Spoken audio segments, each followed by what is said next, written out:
Sí, Sí, estamos en vivo, estamos en vivo, sí. 21 espectadores tenemos. Bueno, Perfecto. gente, ¿cómo va? Bienvenidos a mi canal, a 44 Magnum. Estamos acá con el resto de los canales de Acara, Topping Power, Tiradores Argentinos, Condición Cero, Sebastián Escopeta, Cecilia Rodas y Patagonia Supervivencia 4x4. Y por supuesto el invitado especial prometido, el doctor Francisco Boneto. Hoy vamos a hablar de lo que es portación civil y lo que es la punta hueca o de expansión controlada, las características legales, ¿sí? Y para que ustedes sepan qué es Acara, es una agrupación de canales argentinos de armas, ¿sí? Nos decidimos juntar todos, unir fuerzas para ayudar al legítimo usuario, ¿sí? Y a quien quiera ser legítimo usuario, ¿sí? Así que nada, chicos, si se quieren presentar ustedes para la gente que por ahí no los conozca, adelante.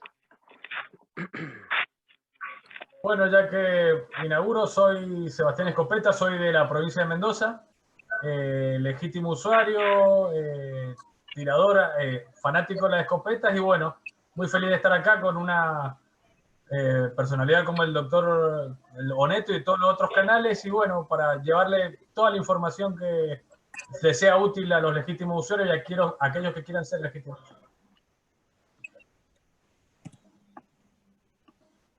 Bueno, Pablito. mi nombre es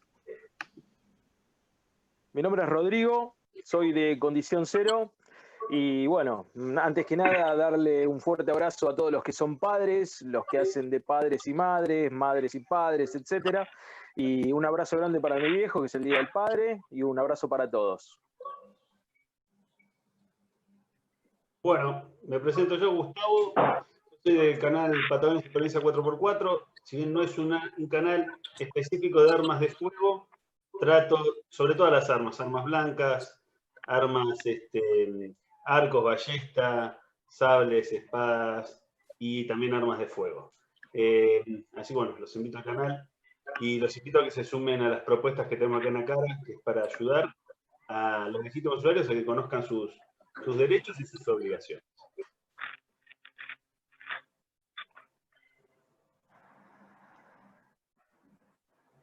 También. Bueno, ¿cómo andan? ¿Todo bien? Qué placer estar en un nuevo vivo, el segundo de Acara. Está buenísimo formar parte de esta agrupación que intenta, como dijo bien Juan, bueno, traer primero información confiable. En este caso tenemos el placer de tener a un referente como es el doctor Boneto para todo lo que es legal. Si bien en este grupo también hay 2 abogados, pero tenerlo Boneto la verdad que hoy es un privilegio. Y bueno, como decía Juan, invitar al que está dudando, quizás el que se está interiorizando de las armas, que le gusta, que tiene capaz algún miedo, que pueda sacarse todas las dudas y lo queremos contar como un legítimo usuario, como un compañero más de esta linda pasión. Así que bienvenido a todos los que están ahí, ya somos más de 350, así que un abrazo grande a todos. ¿Ceci? Buenas, ¿cómo están? Yo soy Cecilia Rodas de Córdoba, practico la disciplina de tiro práctico, siempre me dediqué al tiro deportivo, así que bueno, estoy feliz de poder participar de este vivo para aprender un poco más y aportar un poco desde el lugar mío como tiradora deportiva, como mujer. Le mando un feliz día a mi papá, que fue el que me inició en el mundo del tiro. A Daniel, te mando un abrazo, que tengan un feliz día para todos los padres. Y bueno, los invito a mi canal y espero que disfruten de este vivo. Bueno, mi nombre es Pablo, soy del canal Stopping Power. Desde ya agradecerle a todos por estar hoy acá con nosotros. Y bueno, soy abogado, legítimo usuario, así que también los invito a pasarse por mi canal y a compartir este vivo. Aprovecho también para saludar a todos los padres, en especial al mío, le mando un gran abrazo, así que espero que disfruten esta transmisión. Me hacen sentir mal, yo no le mandé saludo a mi padre. Bueno, Saludos, dale, papi. mandale, Saludos, mandale. papi. Gracias. Juan, habilitate el micrófono, me parece que lo tenés deshabilitado. en el celu. Sí, sí, estaba deshabilitado. Lo había deshabilitado. Bueno, vamos. Bueno, vamos a arrancar con el tema de portación de arma de fuego, ¿sí? Y quería que Francisco, el doctor Oneto, nos diga primero la diferencia entre tenencia e importación, y específicamente luego qué es la aportación de un arma de fuego, ¿no es cierto? ¿Arranco? Arranque nomás. Bueno, antes que nada, buenas tardes a todos. Gracias por la invitación. Espero estar a la altura de las circunstancias. Espero brindar algún tipo de conocimiento por sobre el que ya tienen al respecto del tema. Y lo primero que quiero decir es que lo que lo voy a decir no lo inventé, es todo producto de lectura y estudio. Y puedo estar equivocado en muchas cosas e incluso podemos ya intercambiar alguna idea que nos va a hacer salir sin duda enriquecidos a todos del intercambio. Respondiendo a tu pregunta, Juan, a ver, la tenencia del arma, creo que todos sabemos lo que es tener la disponibilidad del arma en el domicilio que uno denunció ante el AMAC ex Renata. Portar el arma, ahí entramos en un problema, que es la definición de portación. Básicamente hay dos definiciones. Una es transportar el arma en condiciones de disparo, en condiciones inmediatas de disparo. La segunda es transportar el arma en condiciones inmediatas de disparo en un lugar público o de acceso público. La segunda definición es la más extendida, es la que se aplica en la doctrina y la jurisprudencia, pero también conlleva una cuestión de coherencia, porque mucha doctrina y mucha jurisprudencia aplican esa definición, pero a su vez sostienen que llevar el arma en el auto es portación. Y entonces ahí arrancan las discusiones acerca del auto sí, el auto no.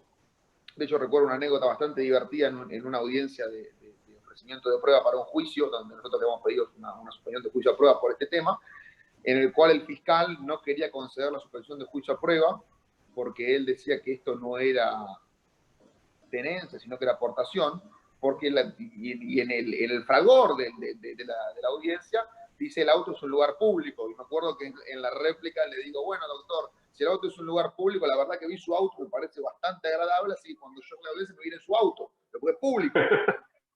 Con lo cual, eso es a lo que va llevando esta cuestión. Entonces, bueno, si quieren me meto con el tema del auto o espero la próxima pregunta, no sé cómo prefieran. O si quieren ir especificando las respuestas y direccionándolas. No, es un tema interesante, Fran, esto. El tema del auto, de llevar un arma lista para uso inmediato dentro del auto. Porque hay mucha gente que, como vos dijiste, cree que el auto no es un lugar público. Claro. Bien, acá hay varias cuestiones. La primera cuestión, a ver, la primera defensa que tiene, es muy común, ante todo quiero decir que es muy común que el legítimo usuario lleve el arma en un lugar público, en el auto. Entonces queda esta cuestión de si el auto es un lugar público o no es un lugar público. Claramente el auto no es un lugar público. El auto es, de hecho, la demostración fehaciente de que no es un lugar público es que hace falta una orden para realizarlo.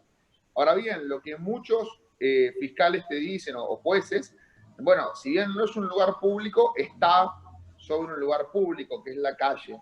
Con lo cual, eso implicaría que sea análogo a llevarla en lugar público. Entonces ahí tenemos un primer problema que surge de la dogmática penal misma, que es no se puede aplicar nunca analogía en contra del imputado. Es decir, cuando la norma penal dice el que portare un arma de fuego, es arma de fuego, no es un cuchillo, no es un aerosol con un encendedor, es un arma como la define el decreto 95-75.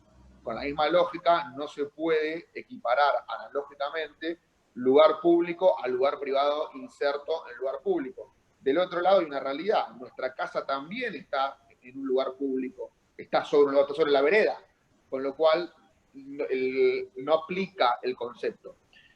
Entonces, dicen, bueno, en definitiva, ¿qué es? Bueno, hay otra línea de jurisprudencia, que es la que estoy intentando encontrar ahora, que habla de que el arma, bueno, por ejemplo, el Tribunal de Casación de la Provincia de Buenos Aires en el 2005 dijo, solo se configura la aportación de arma en los términos del 189 bis cuando dicho elemento es llevado o traído por el sujeto activo en condiciones de inmediato uso, cargado, apto para el disparo, o al menos bajo condiciones tales que impliquen la posibilidad inmediata de colocarlo en dicha actitud. El tipo objetivo requiere que la traslación sea realizada en lugar público. Entonces, bien, otra corriente jurisprudencial dice, esto lo dice el Tribunal de Casación de la Provincia de Buenos Aires, otra corriente jurisprudencial dice que llevarla en el auto es tenencia. Esto lo ha dicho en el 2012 la Cámara Nacional de Apelaciones en lo Criminal y Correccional, Sala 1, causa 44548 del 2012. ¿Qué dijo en esta ocasión? A diferencia de la tenencia, la aportación de arma de fuego no puede ser compartida. Si bien la primera solo impide contar con la posibilidad de disponer de tal objeto, la segunda requiere llevarla corporalmente en condiciones de inmediato uso. Esto era en un caso que el arma iba en el asiento de atrás de un auto. Entonces, ¿qué requisito agrega este fallo? Llevarla corporalmente, lo cual conllevaría que ya no solamente hay que llevar el arma en condiciones inmediatas de disparo, en lugar público o uso público, no que en contacto con el cuerpo. Con lo cual, agrega un requisito más. Es un tema bastante confuso. Mi opinión es que llevar el arma en el auto, cargada en condiciones inmediatas de disparo, no es delito. Esa es mi opinión desde un punto de vista dogmática. Mi consejo es que no la lleven, porque el problema lo van a tener igual. Con lo cual van a decir, bueno, pero ¿cómo es que tu opinión es contraria a tu consejo? Porque mi opinión es para cuando tuviste el problema, a ver si tengo que defender. Ahora, la realidad es que si podés evitar el problema, mejor evitarlo. De más está decir que llevar el arma en el auto, con la munición por un lado y el arma por el otro, no es delito. También es algo bastante parecido a suicidarse, porque si te llegan a venir a asaltar y te encuentran el arma dentro del auto, es muy probable que termines muerto. Pero bueno, digamos, ahí uno va a priorizar si decide llevarla así o no llevarla así, o directamente no llevar un arma arriba del auto. Con lo cual, la conclusión es que hay la mitad de la jurisprudencia de un lado, la mitad de la jurisprudencia del otro, literalmente, pero que el consejo práctico y seguro es no llevarla en el auto, la pistola cargada, independientemente después de las cosas que uno pueda hacer, si la lleva cargada para en el momento descargarla o hacer lo que le parezca bien, que bueno, que eso ya queda en el libre albedrío de cada uno y no es ni aconsejable ni desaconsejable. Hay un dedito levantado que no sé si no es una pregunta. Sí, doctor. Le voy a hacer una pregunta, digamos, que me la han preguntado muchas veces, sobre todo en el polígono. Sí. Por ejemplo, ¿qué le aconsejaría usted a un legítimo usuario que lleva el arma completamente en condición de disparo? ¿Sí? O sea, perdón, completamente el transporte legal no está en condición de disparo, está la munición separada del arma, ¿sí? El cargador vacío, pero que se encuentra ante un control policial en el cual digamos, el efectivo sí o sí le insiste que es portación, le insiste que tiene que dejar el arma, le insiste que lo va a llevar detenido. ¿Cuál sería su consejo? Mirá, en esas situaciones es muy difícil discutir con la policía, porque el policía en general obra de buena fe y pensando que, bueno, quiero pensar, ¿no? Pero la mayoría de las veces es verdad, obra de buena fe y pensando que está en lo cierto.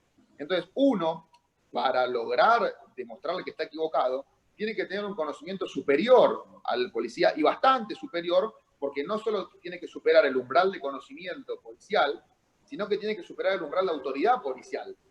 Entonces, hay que tener un conocimiento bastante amplio. Lo que yo le aconsejo en ese caso es que le diga al policía, bueno, está bien, perfecto, vamos a la comisaría, porque va a estar en la comisaría, no sé, 2 o 3 horas y probablemente no va a estar en un calabozo, va a estar sentado en un banco en la comisaría. ¿Por qué digo esto?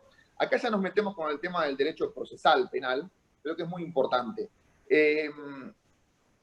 A ver, por supuesto que esto no va a llegar nunca a una prisión preventiva y el prevenido se va a ir a los, no sé, depende, en el tiempo que tiene el teléfono del fiscal. Van a cursar consulta con la fiscalía y en el tiempo que tiene el teléfono del fiscal lo van a liberar. Pero al margen de eso, es muy importante cuando uno tiene un problema, y esto por eso metiéndonos en legítima defensa, uno tiene un problema de legítima defensa, es muy importante ponerse automáticamente a disposición de la autoridad judicial. ¿Por qué? Porque al momento de que el fiscal vaya a pedir la prisión preventiva, lo que va a evaluar es la colaboración que tuvo el imputado para con el proceso. Si representa un riesgo, es decir, de fugarse o un riesgo de entorpecer la investigación. Entonces, cuando uno se pone automáticamente a disposición de la autoridad judicial y ni limpia la pistola, ni corre los casquillos del lugar, ni hace ninguna cosa extraña, uno le da al defensor muchas herramientas para decir, mire, señor juez, esto fue una legítima defensa. Si usted quiere iniciar una instrucción, iníciela, no hay ningún inconveniente, no le voy a decir yo lo que tiene que hacer. Lo que sí le puedo decir es que esa instrucción, o en el marco de instrucción, no tiene sentido mantener retenido a mi prohijado, porque se ha puesto a disposición de la justicia y fue él quien llamó al 911. De hecho, en el famoso caso de la camioneta RAM de Guillermo Lobo y demás, eso fue lo que mantuvo en libertad a un cliente que a priori se había evadido, que es que nosotros entregamos la camioneta y le dijimos, a ver, ¿de qué entorpecimiento procesal vos me estás hablando? Si soy yo que estoy dando la prueba que vos querés usar en mi contra. Con lo cual no hay ningún entorpecimiento procesal. No sé si respondí tu pregunta, si me fui por las ramas, en el caso que sea necesario, la reconducimos. No, perfecto, perfecto.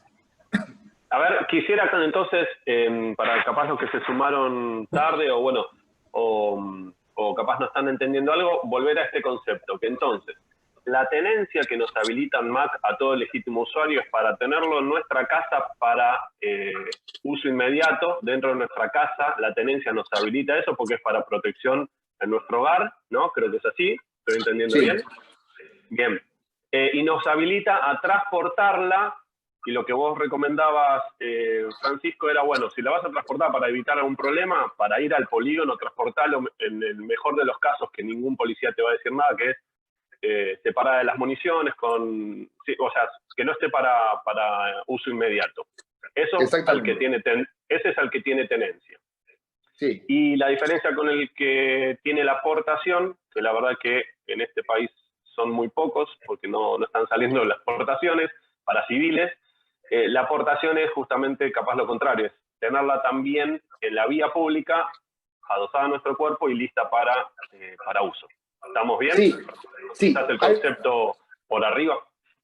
Sí, hay una cuestión que es muy importante también, que la aportación, si bien autoriza a transportarla en condiciones de uso inmediato en la vía pública, el transporte o la aportación tiene que ser oculta.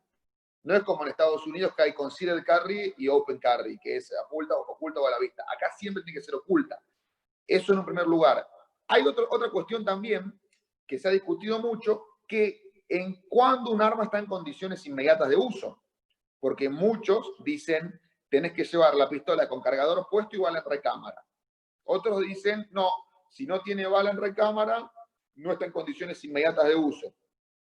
Bueno, en general, el consenso jurisprudencial es que el arma está en condiciones inmediatas de uso cuando trae el cargador puesto. Si es pistola, si es revólver, cuando tiene la munición en los alvéolos.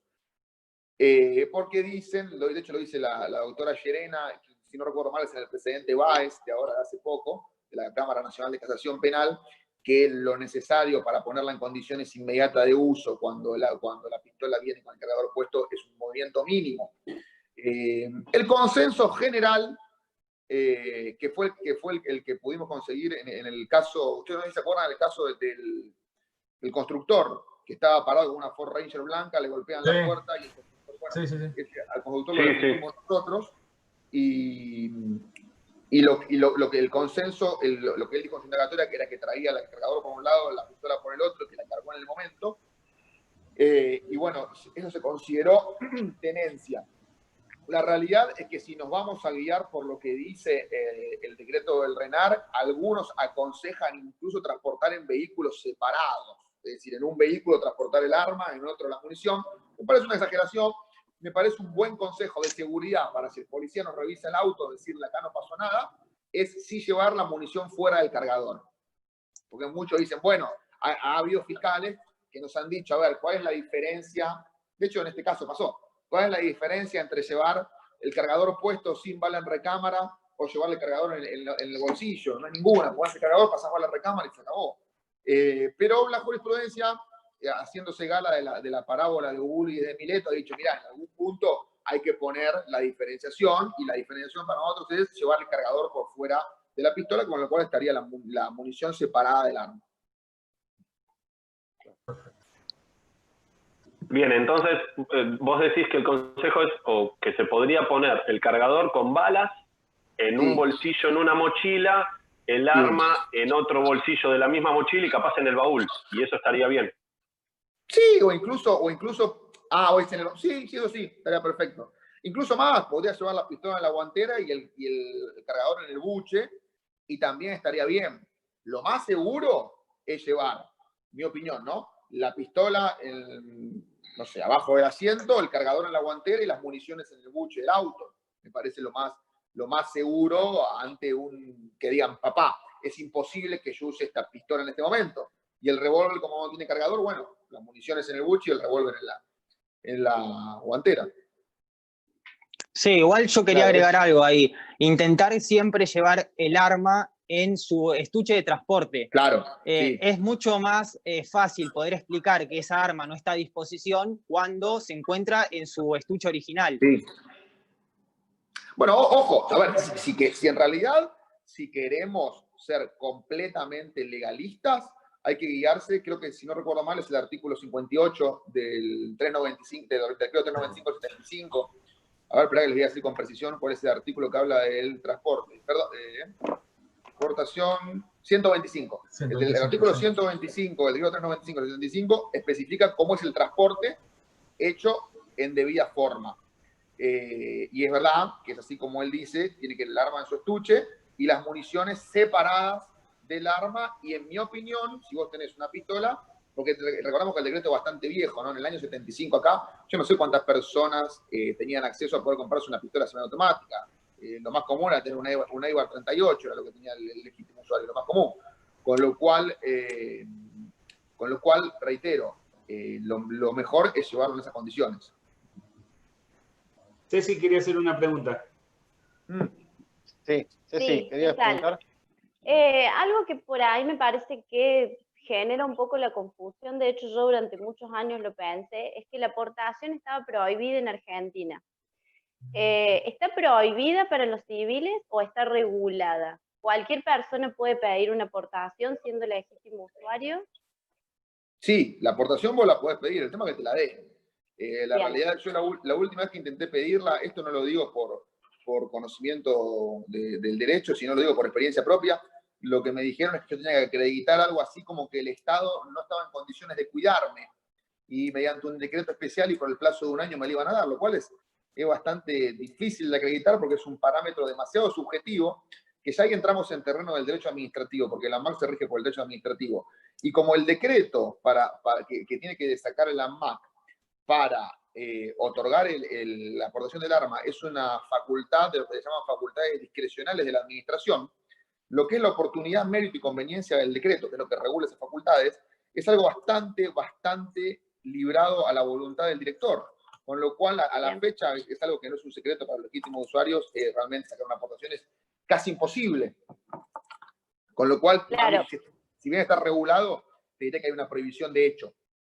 Bien, de hecho por ahí se genera un poco la confusión en las preguntas que hemos estado juntando de los seguidores, de que por ahí un juez o un abogado, por ser juez o abogado o instructor de tiro, puede tener derecho directo a una aportación, y no es tan así. Jueces, fiscales y diputados, sí. Abogados no. Abogados no. No tenemos ningún tipo de contemplación nosotros, en ese sentido. Ni siquiera, perdón, Fran, ni siquiera, por ejemplo, vos siendo abogado penalista, obviamente te asegurás que tenés que defender delincuentes, gente peligrosa, ni siquiera alegando que sufriste amenazas, casi no hay forma, ¿verdad? No. De hecho, yo cuando fui a pedir la aportación, era por una situación personal que tuve conmigo y con mi papá, que derivaba de una causa que yo llevaba que era bastante intimidante, y estaba la denuncia hecha por la situación, había investigación en curso y aún así no me concedieron la aportación. Claro, por eso es que nosotros hacemos hincapié y queremos impulsar esto, hay situaciones que lo requieren, lamentablemente, ¿no? Pero requieren que los Aparte que civiles puedan portar. hay una realidad, lo que termina siendo el Estado, y por supuesto que no está bien hacerlo, pero lo que termina siendo el Estado es empujar la ilegalidad. Porque cualquier persona que tenga formación, que tenga formación en cómo usar un arma, y que es importante que tenga formación para no ser peligroso para sí mismo y para terceros, sabe que llevar un arma en las condiciones que te lo exige el decreto es comprarte un pasaje a la muerte. Hay una, digamos, puede que no, pero puede que sí.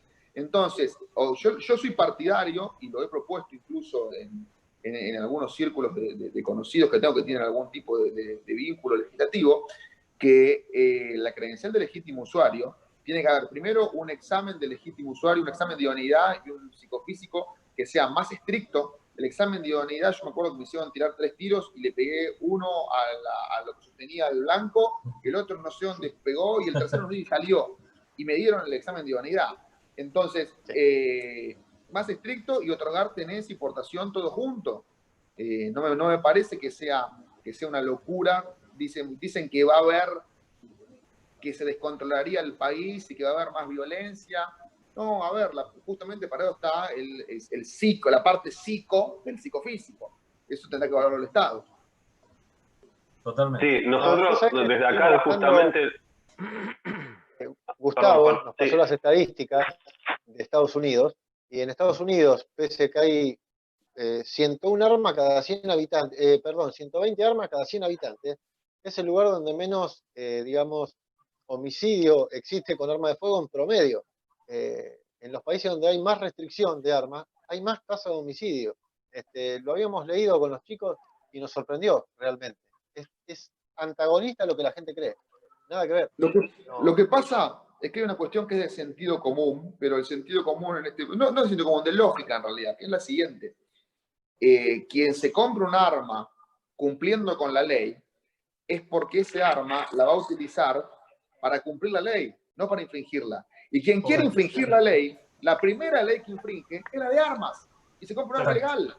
Es una cuestión, esto es lógica pura, esto no es derecho, esto no es ninguna ciencia, es lógica. Se llama principio de no contradicción. Totalmente. Doctor, una pregunta, ¿cómo le va? Rodrigo de Condición Cero. Le quiero hacer una consulta. ¿Cómo estás? Sí. ¿Qué pasa con la gente que vive en una provincia, vive dentro de un lugar poblado de lo que es la ciudad, pero trabaja en el campo? Y para el campo quizás es muy usual que la gente necesite de un arma de fuego para defenderse quizás de algún animal o algo que lo pueda atacar. ¿Cómo sería el tema ahí? ¿Qué aconsejaría usted con respecto a la aportación de esa gente? Mirá, el tema es exactamente igual. De hecho, hay un fallo del Superior Tribunal de Justicia de Entre Ríos en el cual lo condenan a un hombre por llevar una escopeta en un camino público. Lo que alegó el abogado defensor fue justamente lo que vos dijiste. Dice, a ver, es una zona rural y en realidad, acá ya nos estaríamos metiendo con un tema de constitucionalidad, ¿no? Pero lo tocamos tangencialmente. En realidad, el peligro que la norma busca disipar, prohibiendo la aportación, no existe porque no había gente alrededor, y el Superior Tribunal de Justicia de Entre Ríos lo que dice, sí, está bien, es una zona rural, pero él estaba transitando por un camino rural, que así está establecido en la ordenanza municipal, y es un lugar público y llevaba el arma en condiciones inmediatas de disparo, con lo cual lo han condenado de la misma forma. Lo que es un poquito más laxo en la zona rural son los controles, pero a nivel legal rige del mismo modo. Bien, gracias. No, por favor, gracias a vos. Doctor, le quería hacer una pregunta que, digamos, esto más específico es, también es en cuanto al vehículo automotor. Sí. Acá en la provincia de Mendoza se produjo un proceso a una persona que tenía una pena de ejecución condicional que estaba en el asiento trasero de un auto y había un arma en condición de disparo cuando la policía lo paró en el lado del acompañante, pero al medio. Sí. Y le aplicó el fiscal la teoría de que, o sea, lo quiso procesar por portación ilegítima porque decía que estaba dentro del área de custodia. Entonces, como el arma estaba dentro del área de custodia, y ya tenía una pena de ejecución condicional, bueno, se le complicó la situación procesal. Sí. ¿Cuál sería su opinión de esto y cuál sería la explicación más o menos técnica del tema, del área de custodia? Justo eso quedaba abarcado por el fallo que había leído hace un ratito de la Sala 1 de la Cámara Correccional. A ver, el área de custodia del arma puede ser tenido en cuenta a los efectos de la tenencia. ¿Qué quiere decir esto? Si estamos hablando de que nos imputan tenencia, es cierto que la tenencia queda abarcada por, o sea, o todos los que están en el área de custodia tienen el arma a su disposición. Ahora, en lo referente a aportación, como la aportación, y por eso es importante este punto, que también abriría las posibilidades de portar. Como la aportación exige el contacto corporal entre el arma y quien la detenta, entonces la aportación sería necesariamente personal, a no ser que fueran dos personas caminando con las caderas pegadas y lleven la pistola caminando juntos. Entonces, ahí en ese caso, bueno, podríamos hablar de una aportación compartida, aunque se me hace un escenario bastante difícil. De todas formas, el gran problema que tiene esto es que, a ver, así como la Cámara la Cámara Criminal ha dicho esto en 2012, a nosotros en el año 2017, en el presidente Marquesano, nos dijo que la aportación podía ser compartida, cosa que por supuesto dijimos es absurdo, incluso es más, se hablaba de un caso de abuso de arma en el cual 3 individuos habrían disparado contra uno, sin herirlo por supuesto, y como estaba descrita la conducta, porque nosotros ¿qué decíamos? Decíamos, bueno, vamos a suponer que Marquesano, que era nuestro asistido, venía portando. Ahora bien, Marquesano deja de portar cuando uno agarra el arma y dispara. Y el fiscal dice, no, porque dispararon los 3. Pero, señor fiscal, ¿en qué momento se pasaron el arma? No se la pasaron. Bueno, pero a ver, usted me está diciendo que los 3 empuñaron el arma y dispararon. Con este ridículo llegamos a un juicio, ojo. Por supuesto que fue absuelto en el juicio, pero la realidad es que utilizaron la teoría del área de custodia con respecto a la aportación. Mi opinión es que es equivocada, pero reitero, mi opinión es equivocada y la opinión de la Cámara del Crimen en este fallo que le leí también sé que es equivocada. Ahora, el tema de tenencia y importación es realmente muy espinoso. Muchas gracias. Pero incluso también hay otro tema, perdón que me meto ya con dogmática penal, pero habría que ver si la conducta estaba abarcada por el dolo del sujeto, o hablando en español, hablando más tranquilo, o más entendible. Habría que ver si el tipo sabía que había una pistola en el asiento al lado, porque yo mañana me subo al auto de un amigo y en el baúl tiene una Mac, y la verdad que no lo sé que la tenía, qué sé yo, ¿me entendés? Entonces, si bien es una cuestión de hecho y prueba, también es importante, y lo peligroso de esto es que es muy común que se presuma la culpabilidad. O sea, es muy común que el fiscal diga, vos estabas ahí, demostrame que no sabías. Lo cual, aparte de ser un problema de orden lógico, porque es una falacia ad ignoratiam, es un problema de orden constitucional, porque estamos presumiendo en contra del reo. Exactamente, sí. Fran, recién nombraste abuso de arma. Sí. O sea, con la aportación puede ir de la mano. Si alguien tiene aportación, hacer ostentación o abuso de arma. ¿Vos podrías definir esas dos determinaciones brevemente? ¿Qué es abuso de arma y qué es ostentación de arma? Sí. A ver, la ostentación de arma, primero, no es delito, no está en el Código Penal. Es una contravención en algunas localidades, digamos. Eso habría que ver los códigos de falta de cada localidad. Por supuesto, a ver, la ostentación de arma per se no es delito. Si yo veo a un tipo con una pistola en la mano y le digo, ¿qué estabas diciendo? Vos hacete el pícaro ahora. Bueno, es una amenaza agravada por el uso de armas. La ostentación per se no es delito. El abuso de armas es una figura bastante compleja de definir, sobre todo porque se confunde con la tentativa de homicidio o con la tentativa de lesiones graves. ¿Por qué? Porque abuso de arma es disparar un arma contra una persona sin llegar a herirla. Es decir, es un elemento psicológico muy difícil de lograr comprobar, porque yo mañana tengo un tiroteo con una persona y resulta que hacía 6 meses que no iba al polígono, tiré y le pegué a todo menos a él, y si uno por él lo quería matar. Pero en realidad lo van a tener calificando como abuso de arma, o al revés. Está la posibilidad, que acá nos metemos en un tema dogmático complejo, que es muy interesante, no creo que le interese a nadie acá de lo que estoy escuchando, pero desde el punto de vista del derecho es muy interesante, que es qué pasa si yo quería abusar del arma y le terminé pegando. Es un tema que es muy interesante. Pero el abuso de arma, lo que implica es disparar un arma contra una persona sin llegar a herirla. Perfecto, excelente. Gus, ¿querías preguntar algo? Sí, yo tenía una pregunta que, bueno, como yo soy fanático de las armas blancas, tenía que ver con el tema armas blancas, lo habíamos estado hablando con Juan el otro día.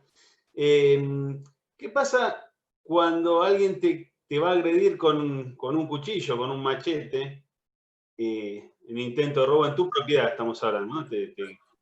Y vos lo abatís con un arma de fuego? ¿Estás haciendo abuso de fuerza o es una legítima defensa? Bueno, ahí nos metemos con la racionalidad y con la necesidad del medio empleado. Perdón, con la racionalidad y con la proporcionalidad, porque la racionalidad y la necesidad, en definitiva, son lo mismo. Estos son temas muy casuísticos. ¿Por qué? Hay que ver las circunstancias. Si vos estabas en tu casa y tenías a disposición una katana, una cimitarra, una Glock 19 y un gas pimienta, en realidad haber elegido la Glock 19, en principio el medio sería irracional. Lo racional sería elegir la katana. Después, si no te quedaba otra que elegir la pistola y vos le colocaste 5 impactos en la cabeza, sería desproporcionado. Entonces, acá entramos en una cuestión casuística, que para resolverla de forma sencilla, lo que dice la jurisprudencia es que quien resuelve el caso, o sea, el juez, tiene que ponerse en lugar de la persona que se defienda al momento de decidir. ¿Qué dice esto? Es decir, vos no le podés exigir al que está recibiendo la agresión que, suponiendo que tenga para elegir entre una katana, una cimitarra, un gas pimienta y una Glock, en ese momento diga, a ver, me parece que lo más razonable es la katana. Bien, vamos a usar la katana y le voy a infligir un corte bajo la axila para que se caiga. No, el tipo en ese momento está en una situación de completa, de shock, digamos, donde elige lo que tiene a mano y lo que le parece más eficiente.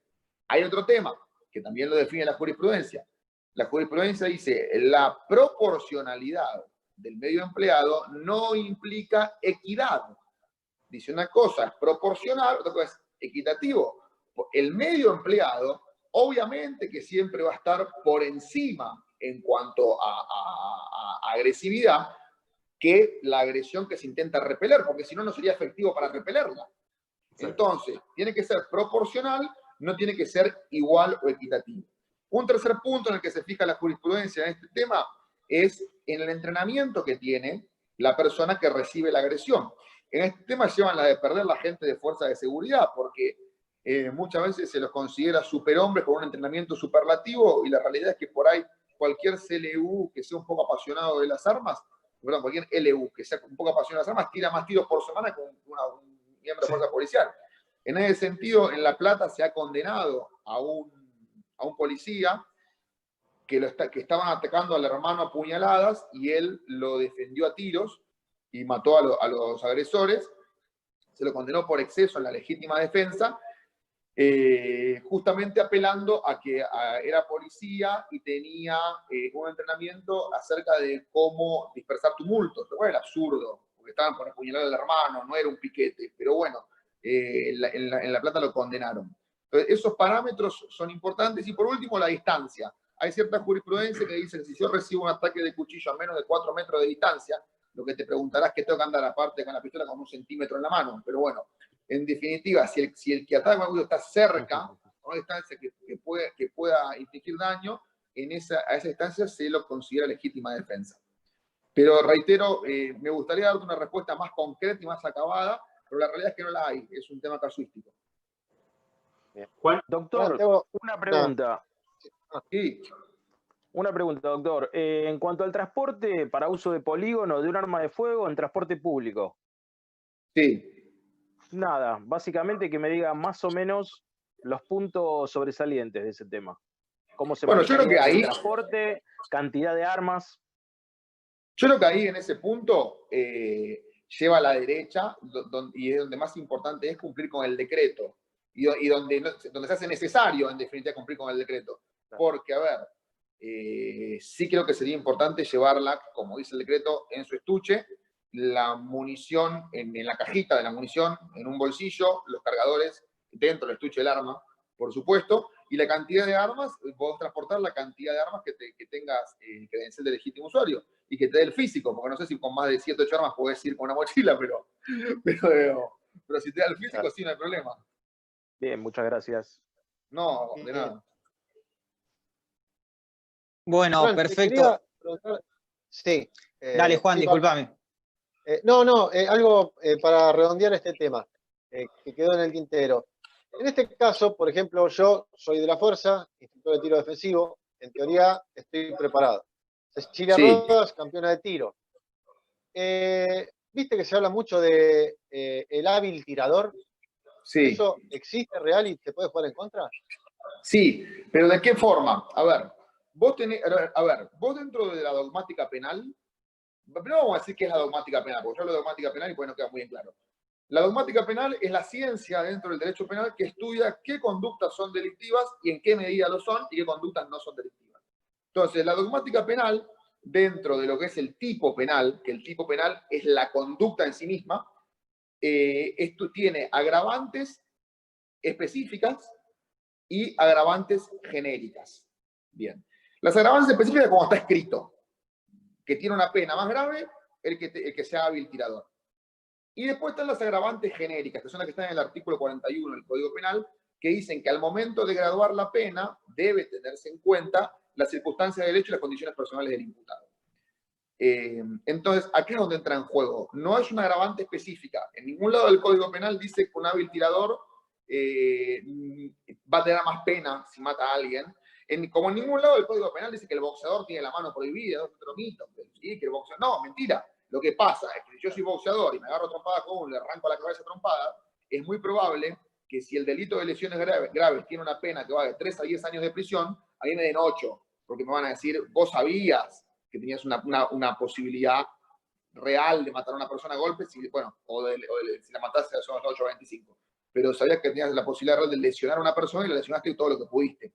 Entonces, lo del hábil tirador se va a tener en cuenta en el caso de un delito para graduar el quantum punitivo entre el mínimo y el máximo, y en el caso de una legítima defensa para establecer si estamos dentro de legítima defensa o dentro de un exceso de la misma, que es un tema muy importante. No me quiero ir de tema, pero es muy importante especificar que para que haya exceso de legítima defensa, quien se defiende debe estar primero en legítima defensa. O sea, es decir, el exceso de legítima defensa es que uno se excedió en uno de los requisitos que en general el único requisito en que uno se puede exceder es en la proporcionalidad o en la necesidad racional del medio. Entonces, en este caso, por ejemplo, podrían decir, mira, vos sos hábil tirador, vos le podrías haber colocado, vamos de vuelta, cuchillo contra pistola, a 15 metros de distancia. Se te viene un individuo encima con un cuchillo y vos, en vez de colocarle un impacto en la rodilla, le colocás un impacto en el medio de la frente. Y te dicen, hubo un exceso. Vos claramente le podrías haber colocado un impacto en la rodilla. Entonces, en ese sentido puede llegar a... Ojo, yo te voy a decir, yo no sé si podés, ¿no? Pero el juez te va a exigir eso. En ese sentido puede ser generar algún tipo de controversia. El juez nunca Doctor, una duda recurrente que hay, perdón, una duda recurrente que hay en los legítimos usuarios es, y muy común, que lo he escuchado, me lo han mandado como mensaje, es aquellas personas que no tienen portación, pero van a despedir a un familiar a la calle, que se vaya, se suba al auto y se vaya, o a sacar la basura a la noche, en el horario estipulado de sacar la basura, y salgan con la pistola por un tema de seguridad en cuanto a, digamos, su casa, ¿no? ¿Cómo es ese tema? ¿Cómo sería jurídicamente correcto ese tema? Bien, a ver, ahí hay que diferenciar varios supuestos. Sí. Vamos a tomar el supuesto número 1, que vos salís con la pistola a tirar la basura por costumbre. Entonces, ya en ese momento te aparece un individuo que te quiere asaltar, vos sacás la pistola y con éxito repelés el ataque. Entonces, lo que a vos te van a imputar ahí es homicidio en concurso real, van a decir, pero para mí es ideal, pero bueno, concurso real con portación de arma. Es decir, homicidio y portación. Entonces, ahí vos tenés, ojo, es muy importante decir esto es otro tema. La legítima defensa, perdóname que me desvío, si yo me llego a desviar mucho, reconducime, pero es importante esto. La Perfecto. legítima defensa tiene que ser probada.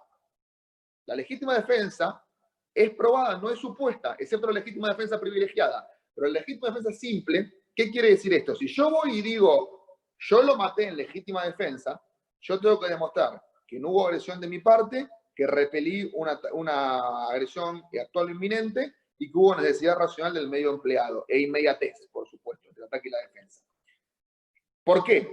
Porque he tenido casos que muchos que dicen, no, yo ya está, voy a decir que lo maté en legítima defensa. Y lo que le decimos es, no, vos diciendo lo maté en legítima defensa, lo único que hiciste es confesar un homicidio.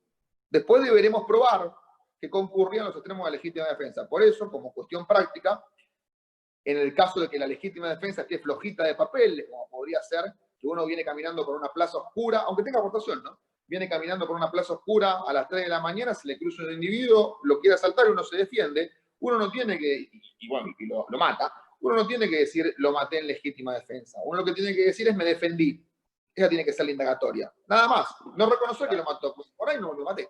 Volviendo a la pregunta que vos hacías. Entonces, vas a recibir las dos acusaciones.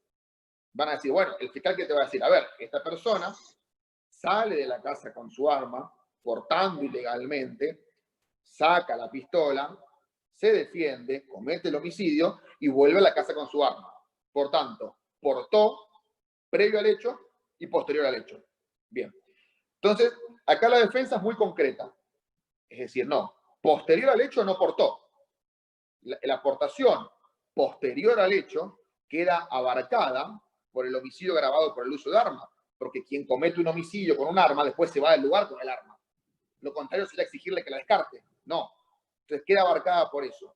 La parte previa al hecho, es decir, cuando salís de tu casa, en ese supuesto, mi opinión es que la aportación no queda abarcada antes. Que la defensa abarca la aportación antes. ¿Por qué? Porque el Estado en realidad no tiene conocimiento, cuando digo Estado digo el fiscal, el que te acusa, no tiene conocimiento que vos venías portando antes. En realidad lo infiere a partir de que te defendiste.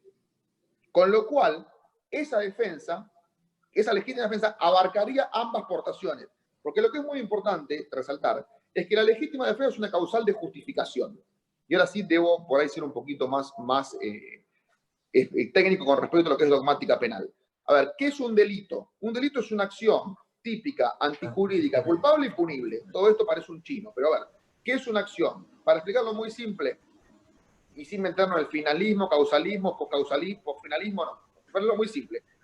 Siempre hay una acción, siempre que uno no obre en estado de inconsciencia absoluta, con fuerza física irresistible, o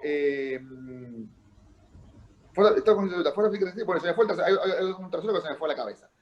La acción es típica cuando esa acción... ¿Hola? Sí, estás. Está perfecto. Sí, está. La acción es típica cuando esa acción está escrita en el Código Penal. Es delito solo y únicamente lo que está escrito en el Código Penal. Y es antijurídica cuando no está permitida por ninguna otra norma. O sea, si hay una norma del derecho que nos permite llevar a cabo una acción, esa acción no es antijurídica, por tanto, no habría ni tipicidad, mejor dicho, habría tipicidad y acción, pero sería justificable. Entonces, me olvidé lo que me habías preguntado. Me habías preguntado... Cuando había salido para tirar la basura. Sí. Entonces, ¿qué quiero decir? Lo que hace la legítima defensa es autorizar a una persona o justificar los delitos que cometió para defenderse. No importa si son 1, 5 o 30. Siempre y cuando haya una relación entre causa y efecto, entre la infracción penal cometida y la defensa, ese delito queda abarcado por la legítima defensa. Justifica, la legítima defensa obra como justificante de la acción y la tipicidad. Y después, había otro supuesto, perdóname, que es más claro, que es en el cual uno está en su casa, adentro de la casa, con un arma, no con un arma, está en su casa comiendo, ve que asaltan a un vecino o que asaltan a un familiar, agarra el arma y sale. En ese caso, la aportación queda abarcada de principio a fin por la legítima defensa. Porque sale a repeler la agresión. Bien, Perfecto. muy interesante, Gracias, muy doctor. interesante. Quisiera, bueno, agradecerle a todos los que están. Bueno, están haciendo muchas preguntas. La realidad es que habíamos seleccionado ya preguntas del Instagram de Acara para ordenar esto, porque tengan en cuenta que somos 1100, no podemos leerlos a todos, ya sabíamos que iba a tener una repercusión así. Y les quiero recomendar que puedan poner me gusta al video, porque eso ayuda después a que YouTube lo califique bien y esta información que creemos que es tan importante para todos los legítimos usuarios o futuros legítimos usuarios sea difundido también por YouTube como un video que, bueno, que tuvo muchos me gustas y demás. Así que gracias por eso. Quizás podemos ir cerrando el tema. No sé si Ceci tenía alguna pregunta que hayan hecho en Instagram que no se haya respondido, pero deberíamos pasar ya al siguiente tema, que es Punta Hueca, me parece. Sí, podría agregar una pregunta que me parece interesante y que también lo han repetido. Es cuáles son los límites de la propiedad privada para que sea legítima defensa siendo legítimo usuario. ¿Cuáles son los límites de la propiedad privada para la legítima La propiedad defensa? privada, esto de que por ahí dicen, bueno, lo maté en la vereda, no sé si... Sí, más que Me nada, parece que se refiere a eso. Eso yo entiendo que más que nada es para la aportación y la tenencia y para la legítima defensa privilegiada. Mirá, la respuesta es muy concreta. El límite de la propiedad privada es la línea municipal que divide lo público de lo privado. Ese es el límite. A partir del lugar donde el individuo tiene derecho de exclusión. Perfecto. Le quería hacer una última pregunta sobre portación, doctor. Sí. Desde el punto de vista, desde su punto de vista, más específico el suyo, de Francisco Neto, y desde el punto de vista de lo que entiende usted desde la dogmática jurídica, ¿cuál es, digamos, su opinión sobre la constitucionalidad del delito de portación? Bueno, yo creo que el delito de portación de arma es un delito inconstitucional, porque viola el principio de lesividad. La Constitución, ¿qué dice? Dice, las acciones privadas que de ningún modo ofendan el orden y la moral pública quedan reservadas a Dios y exentas de la autoridad de los magistrados. Artículo 19. Es decir, lo que no cause perjuicio, que no, habla de orden y moral pública, pero se refiere al concepto de perjuicio porque es una cláusula constitucional que es amplia. Lo que no cause perjuicio no puede ser castigado. Entonces, ¿cuál es el tema? El tema es que el delito o el bien jurídico protegido, o lo que el Estado busca proteger a través de imponer una sanción penal a la aportación de armas, es la seguridad pública. ¿Qué es la seguridad pública? Y no queda muy claro. Tampoco queda muy en claro cómo es que yo, llevando un objeto inerte, porque el arma es un objeto inerte si nadie la acciona, y cómo yo llevando un objeto inerte en la cintura afecto la seguridad pública. Entonces, van a venir los punitivistas y nos van a decir, bueno, sí, no, vos afectás la seguridad pública porque está la posibilidad de que a vos te agarre un raye, saltes ese objeto inerte y o mates a alguien, o le dispares, o lo amenaces, o la revolees en el aire diciendo soy Rambo. Bueno, ¿cuál es el problema? El problema es que lo que te va a decir un garantista es, bueno, pero a ver, castigame cuando saque el arma. Claro. Entonces lo que te van a contestar es, no, porque en realidad así lo prevengo. Y lo que te va a responder el garantista, y se acabó la discusión, es decir, bueno, pero entonces con ese criterio, digamos, hagamos una cosa, prohibamos a la gente que salga de su casa. No, claro, o sea, si vamos a prevenir, a buscar evitar el peligro de forma completa, hay que prohibir la actividad social.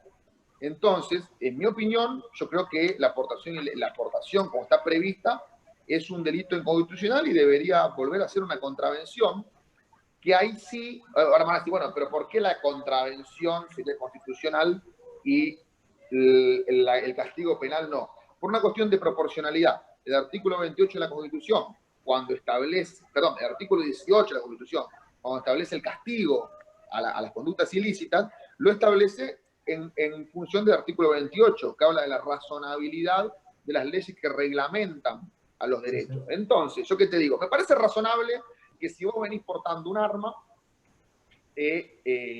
tengas una multa, tengas una sanción.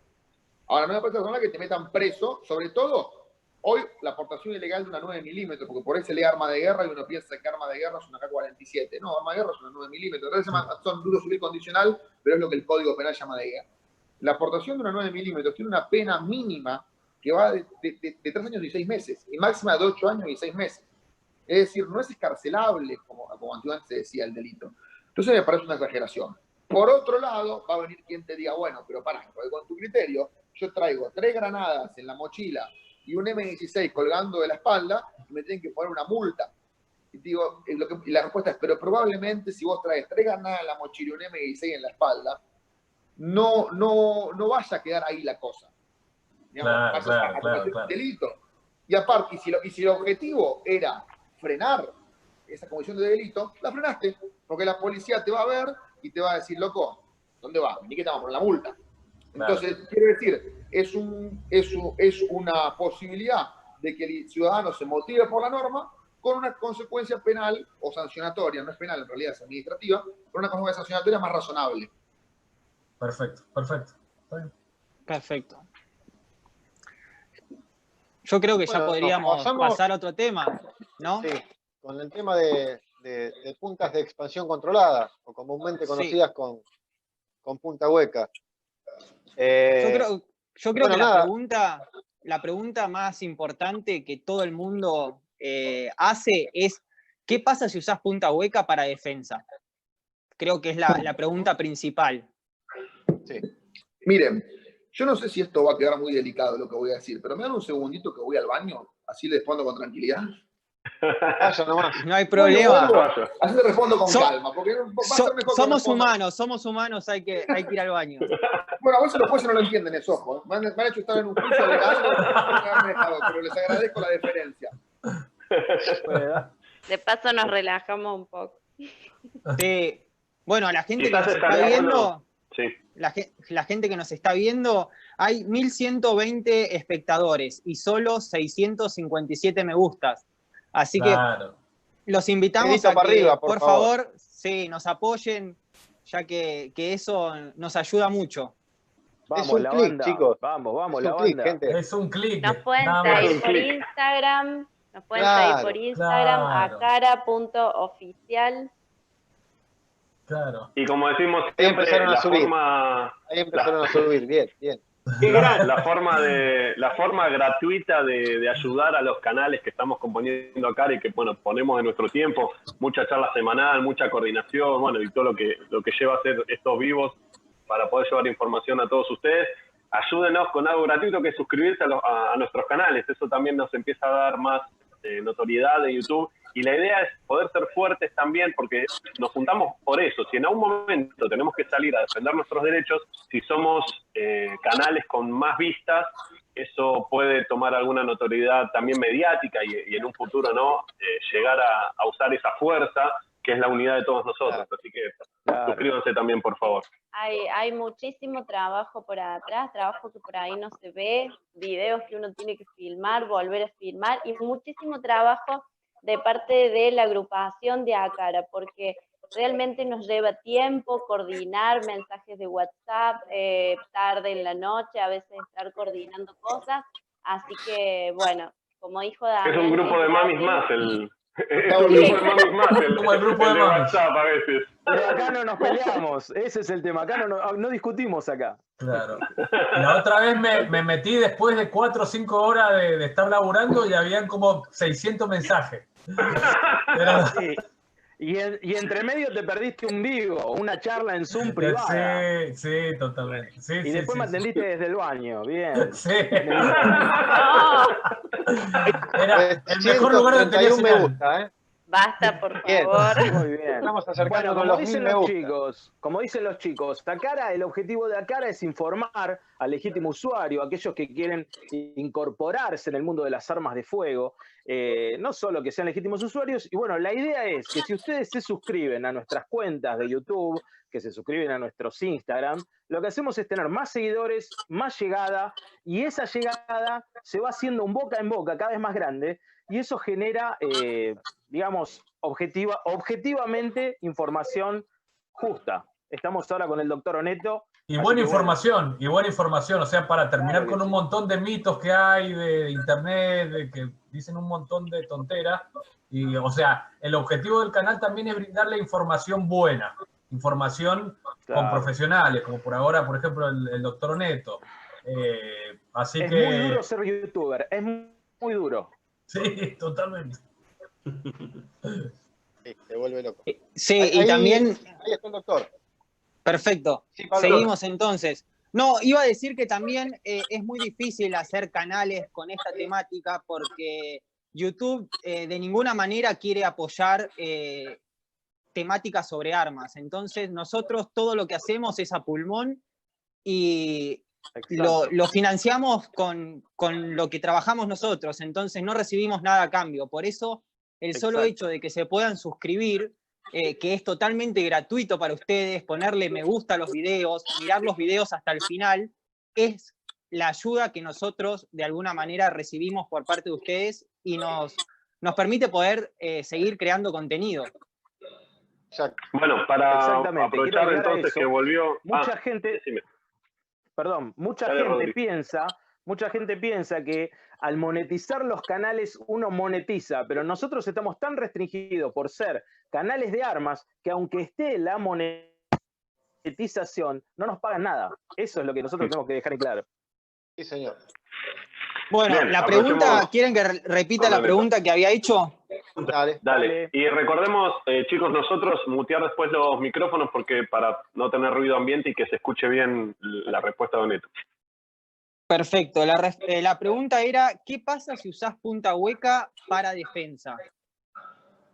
Bien, bueno, lo primero que pasa, el primer problema es que nosotros en Argentina no tenemos una gran cultura de armas y eso no escapa a los funcionarios judiciales. Yo, previo a responderte la pregunta, porque realmente la parte más importante es que va a ser juzgado probablemente por, suponiendo que llegues a juicio oral, 3 personas que no tengan la más pálida idea de lo que estás hablando. Yo te cuento 2 anécdotas personales para que sepas a qué punto estamos llegando o dónde estamos. Juicio oral. Habían matado a una persona con un calibre 38. A mi cliente le secuestran una 9 milímetros.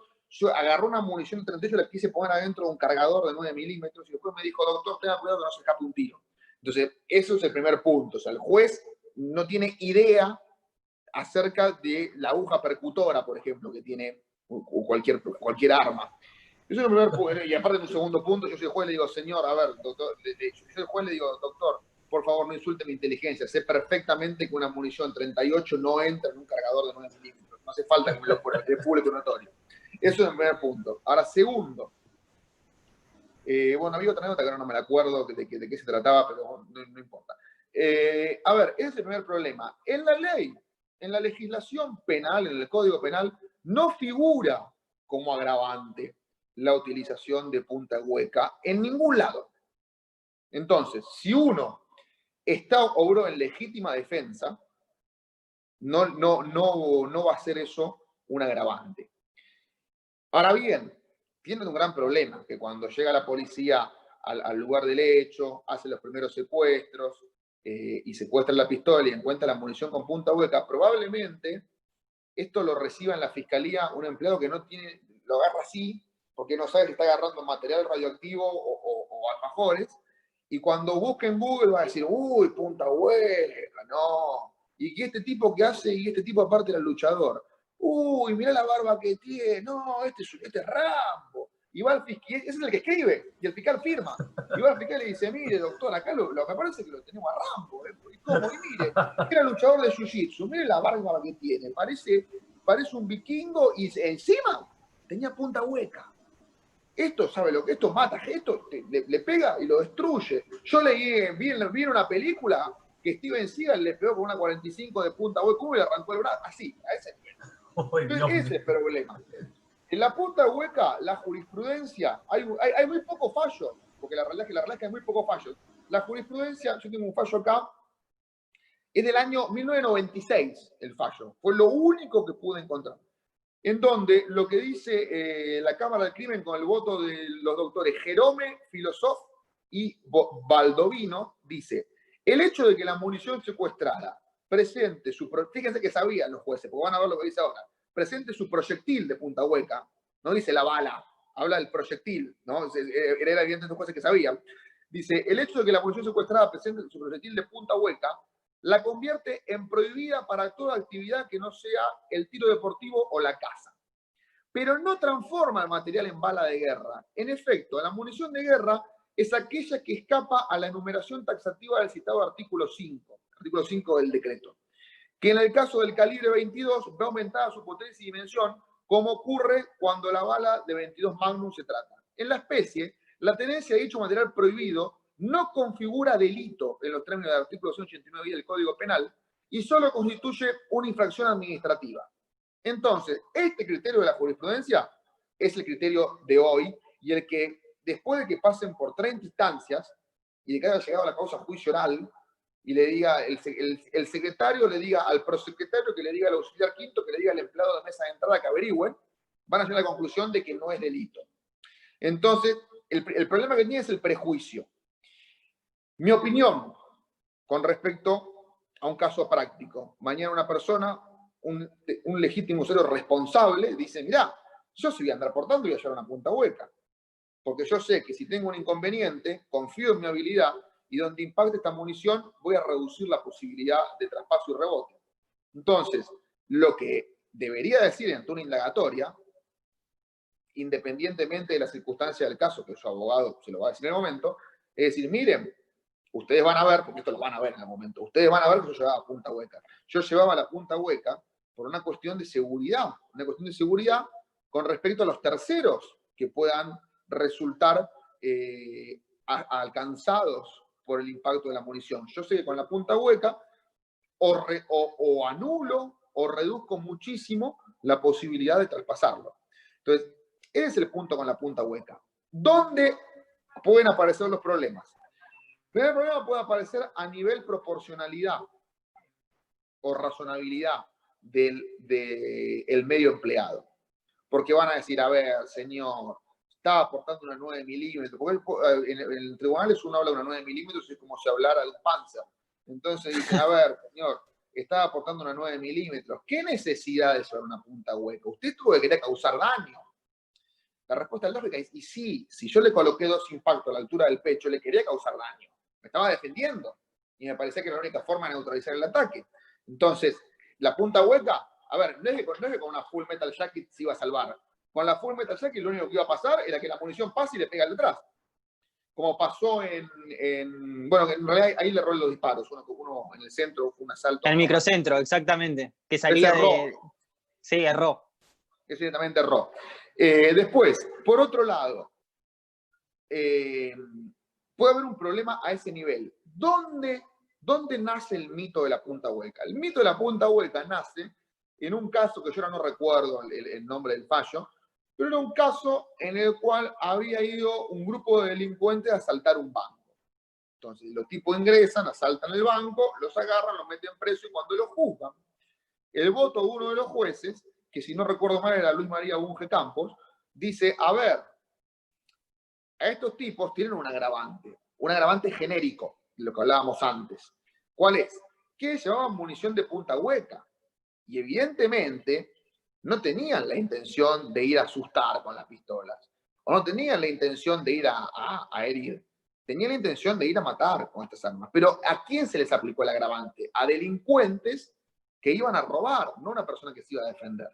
De todas formas, desde un punto de vista balístico, y corríjanme porque puedo estar diciendo una burrada, pero creo que desde un punto de vista balístico es recomendable llevar punta hueca. Desde un punto de vista legal, yo lo desaconsejaría, porque siempre se requiere un plus de explicación esta cuestión de la punta hueca, más allá de que no es nada. Es un mito, y ese mito llega lamentablemente a los desinformados funcionarios judiciales. Es que no sé si, bueno, ha habido videos que creo que la mayoría ha visto, no sé, Francisco, si recordás, de casos donde un policía enfrentando a alguien armado con un arma blanca, se le tira encima y con las balas encamisadas le tiró un tiro, 2 tiros y no lo paraba al punto que lo apuñaló. Sí. Entonces, lo que creemos, acá en Acara y que creemos que es más razonable, inclusive que la fuerza utilice punta hueca y no FMJ, donde tenemos trazabilidad, donde tenés demora en detener la agresión. Y esa demora puede significar que el agresor dispare contra terceros si tiene un arma de fuego o apuñale al que se está defendiendo. Básicamente, hablamos la otra vez con los chicos, es lo que estamos haciendo con punta hueca o de expansión controlada es en 1 o 2 tiros parar la agresión cuando con FMJ, aparte de la trazabilidad y de los rebotes, necesitamos poner 4 o 5. Entonces, Sí. uno dice, no, es más, desgarra más. Y no, si lo comparás con una punta hueca, con 3 o 4 de FMJ, ¿y qué daña más? Claro, en realidad el mito de la punta hueca surge a partir de la Convención de Ginebra. La punta hueca aparece prohibida en la Convención de Ginebra porque decían que en la guerra el objetivo no era matar al enemigo, sino neutralizarlo, porque en definitiva era un soldado de una nación enemiga. Y en Argentina, como copiamos todo, en Argentina tenemos grandes problemas por copiar. En el derecho, a ver, sin ir más lejos, tenemos el recurso de casación. El recurso de casación en Argentina no tiene nada que hacer. De hecho, lo metieron, y como lo metieron, la jurisprudencia lo empezó a reformar hasta que lo convirtió casi que en un recurso extraordinario o en un híbrido entre un extraordinario y una apelación, porque es una cosa rara. Entonces, ¿qué pasa? Acá se ve, la verdad que no conozco la historia del decreto, pero se me ocurre que el que hizo el decreto se sentó en su casa y dijo, che, la Convención de Ginebra dice que no se puede usar punta hueca, ¿eh? ¿Y qué hago? ¿Qué hago, vieja? Lo pongo ahí y mandalo, bueno, no se puede usar punta hueca. Calculo que debe haber sido más o menos, porque si no, no tiene ningún tipo de lógica. No tiene ningún tipo de lógica. Claro, quiero agregar, Francisco, aparte de que... En caso, estamos hablando de la trazabilidad, ¿no? De lo altamente perforantes que son, especialmente las municiones 9 milímetros, que usa la policía de la provincia y las fuerzas en general.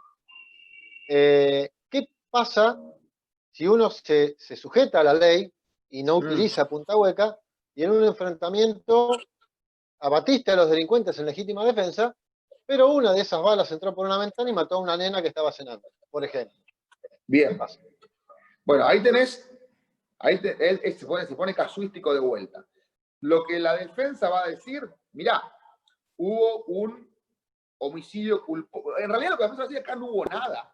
¿Por qué? Porque en realidad podríamos decir que hubo un homicidio culposo, pero el homicidio culposo exige la impericia o negligencia de aquella persona que lleva a cabo la conducta. Entonces yo no hubo impericia de mi parte. Yo coloqué los 2 impactos donde quería colocar. ¿Qué te va a decir el fiscal? Sí hubo impericia, y acá te diría que tiene razón, porque vos tendrías que haber mirado que atrás estaba, o al costado, había gente, y no deberías haber disparado en ese sentido.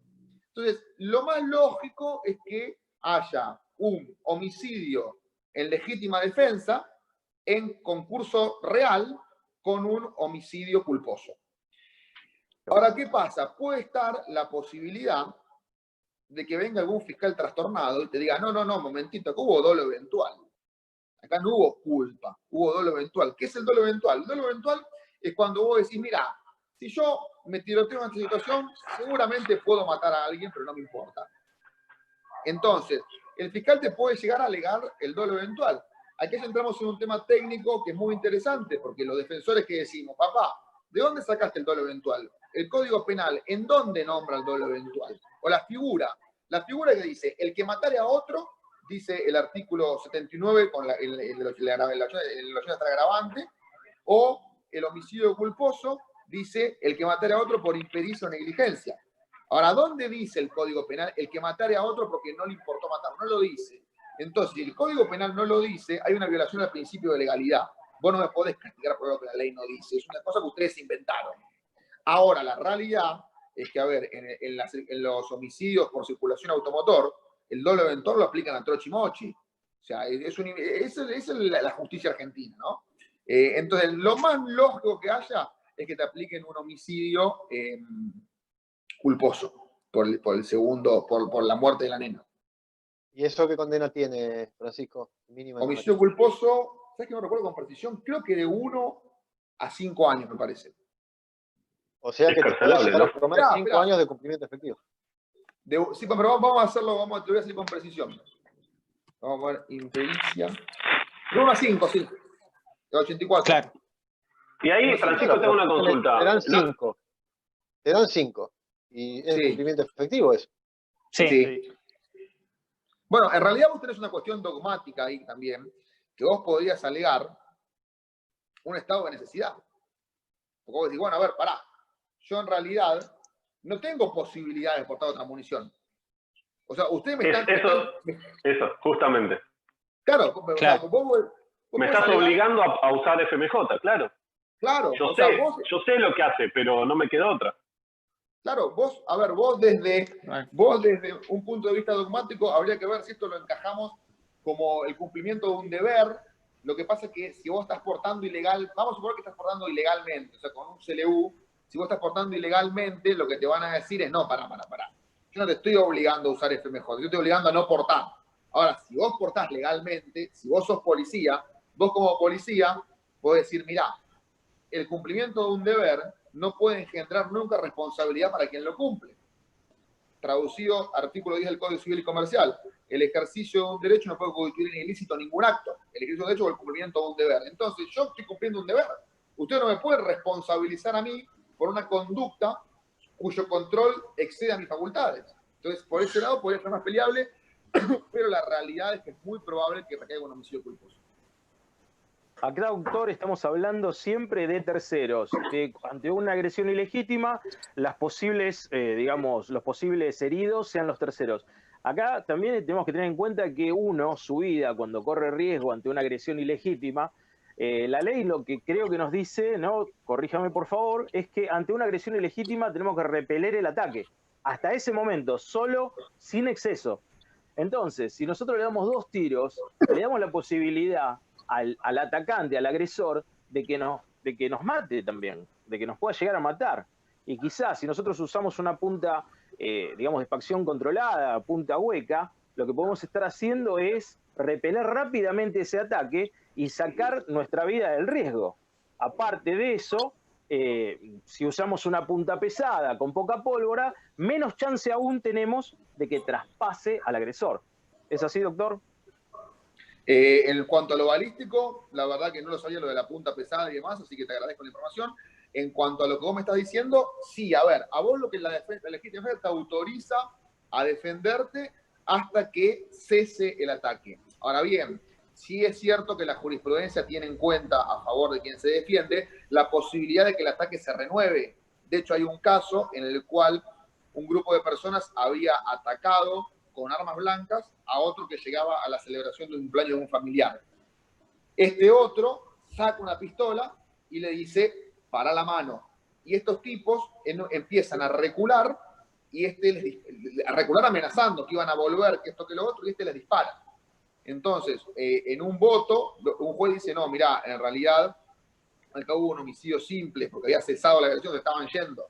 Otro juez dice, no, en realidad lo que hubo es un exceso en la legítima defensa porque, si bien no hubo proporcionalidad, lo que él no podía descartar es que esa agresión se renueve, máxime teniendo en cuenta que los agresores lo habían visto con un arma de fuego y no habían desistido de su cometido, decían que iban a volver, como los criminalistas, decían que iban a volver, perdón si algún criminalista, pero y volvieron, eso es lo peor, entonces por ahí pueden volver en serio.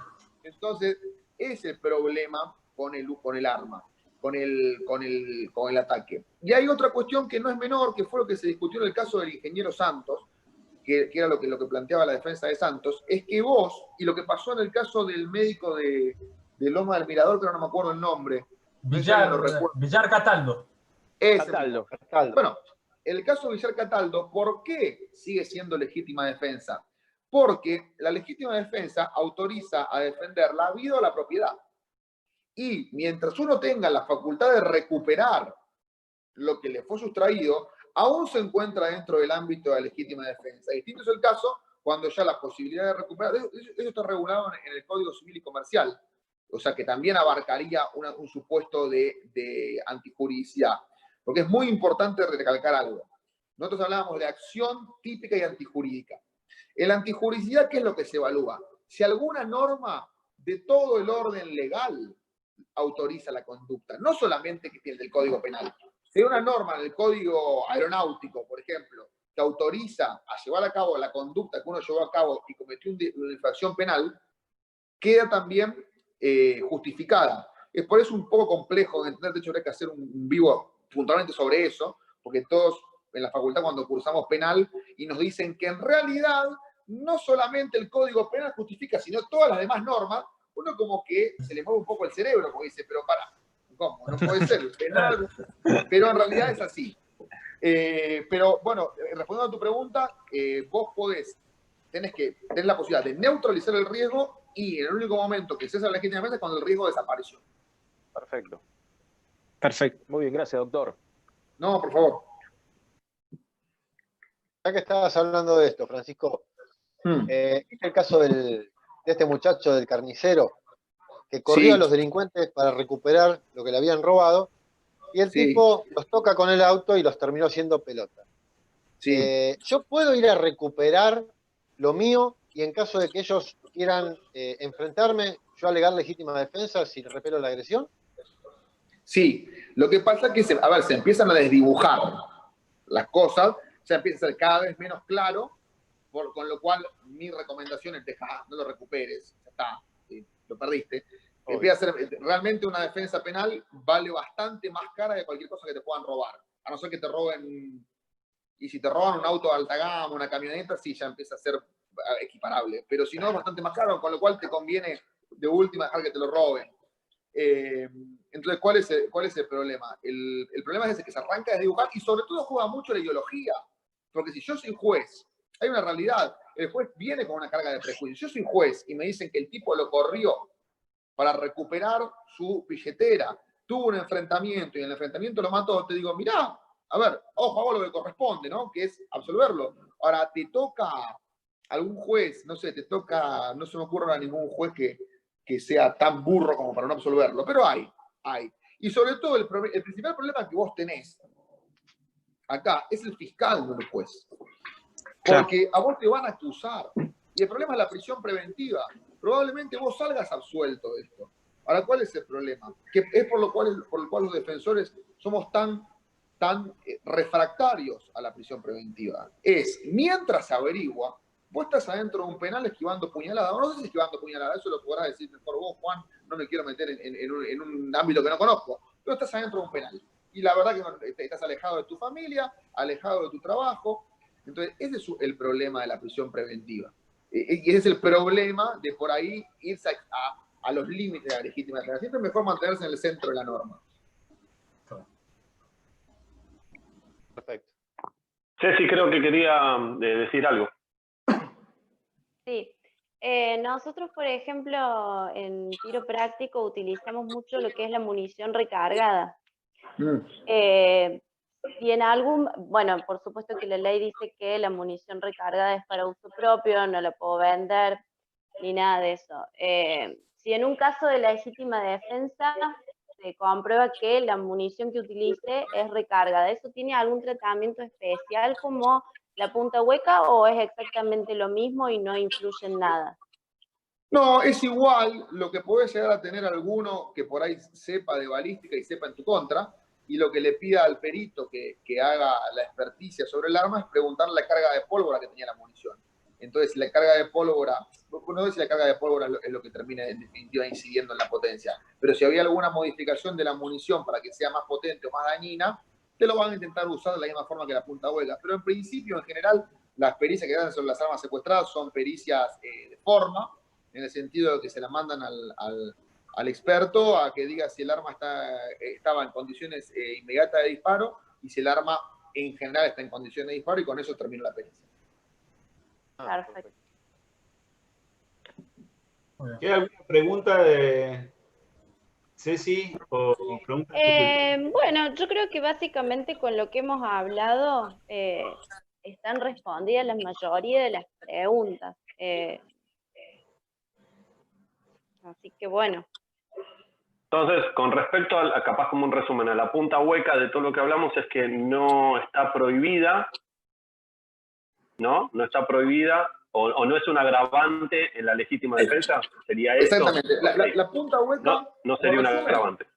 Como resumen, la punta hueca implica una falta administrativa, no es un agravante que esté previsto en el Código Penal, pero van a tener que dar explicaciones de más al momento de defenderse cuando se vean ante un juez o un fiscal. Bien, entonces queda en uno saber qué riesgo quiere tomar, o sea, exactamente. ¿Qué quiere que pase después?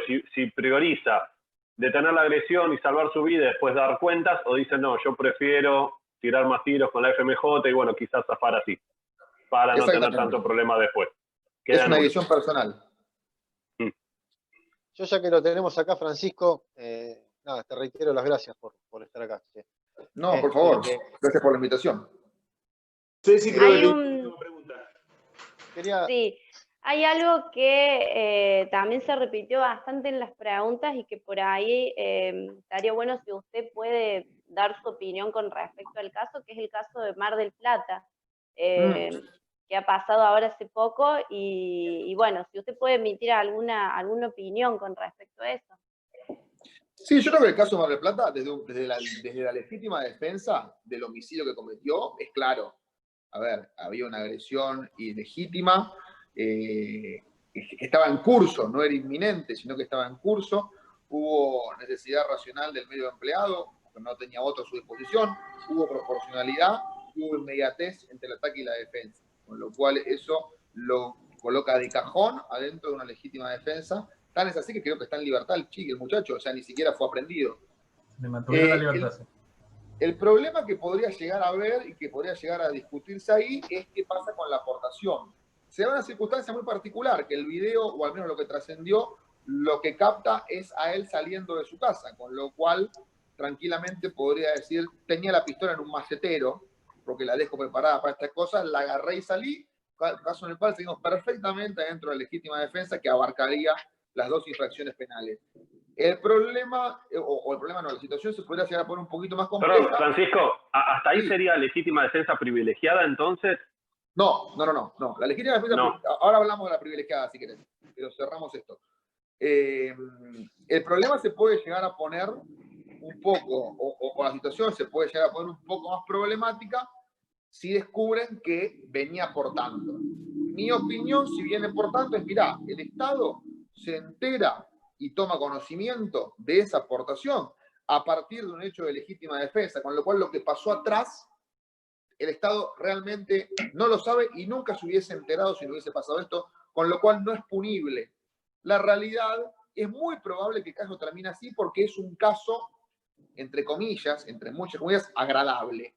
¿Qué quiere decir con esto? Es un hijo que defendió al padre en situación de pandemia, lo ataca un delincuente con antecedentes penales que venía cometiendo un raíz delictivo con una pistola 9 milímetros. Un caso relativamente lindo, entre muchas comillas. Si el caso fuera distinto, la situación sería diferente y por ahí terminaría dando cuentas de una aportación atenuada por ser legítimo usuario, supongo, del arma que porta. Con respecto a la legítima defensa privilegiada que me preguntabas, perdóname que no sé tu nombre, tengo el canal como Tiradores Argentinos. Damián. Pero, bien. Damián. La legítima defensa privilegiada es, te lo leo para no agarrarlo porque es un tema importante, es cuando durante la noche hay escalamiento o fractura de cercos o paredes en tu propiedad, o cuando vos llegás y te encontrás a un individuo adentro de tu propiedad. Entonces, ahí es una legítima defensa privilegiada y tiene que ser durante la noche. ¿Cuál es el fundamento? ¿Cuál es la cuestión procesal? Porque más que la legítima defensa privilegiada es más que nada una cuestión procesal, más que una cuestión de fondo. Es una cuestión de trámite, más que una cuestión de lo que se puede y lo que no. La legítima defensa privilegiada, la única diferencia con la legítima defensa simple es que se presume que vos no tenés que demostrarlo. Exactamente. Vos no tenés que demostrar que te atacaron, inmediatamente. Porque están en tu casa. Claro. Se presume. Y eventualmente el fiscal deberá demostrar lo contrario. Que esa es la diferencia con la legítima defensa simple, que es de toda lógica, ¿no? Porque si no, yo voy caminando por la calle y me enojo con el pizzero porque me trajo la pizza fría, le pego 5 tiros y digo, legítima defensa. De toda lógica que la legítima defensa hace que probarla. Sería por ahí bueno que haya una mentalidad más abierta de los operadores judiciales hacia la posibilidad de que el ciudadano se defienda, pero sí, desde un punto de vista dogmático, es lógico tener que probarlo. Perfecto. Perfecto. Bueno, doctor, cerrando un segundito, quería destacar algo. Con respecto a que se dice, ¿no? Que todo el mundo piensa que la munición de punta expansiva o de expansión controlada, punta hueca, etcétera, está prohibida. Partiendo de la base que se consigue en cualquier armería con una tarjeta de consumo, ¿sí? Que vamos, la pedimos, nos la venden sin ningún problema, sin ninguna restricción, la conseguimos en la góndola de cualquier armería. Nosotros somos legítimos usuarios de armas de fuego, muy metidos en ley. Siempre no nos queremos correr de la ley. Vamos a una armería, compramos las municiones, nos las venden, las anotamos en la tarjeta de consumo, entonces no está prohibido. Bueno, ese es el típico tartamudeo argentino.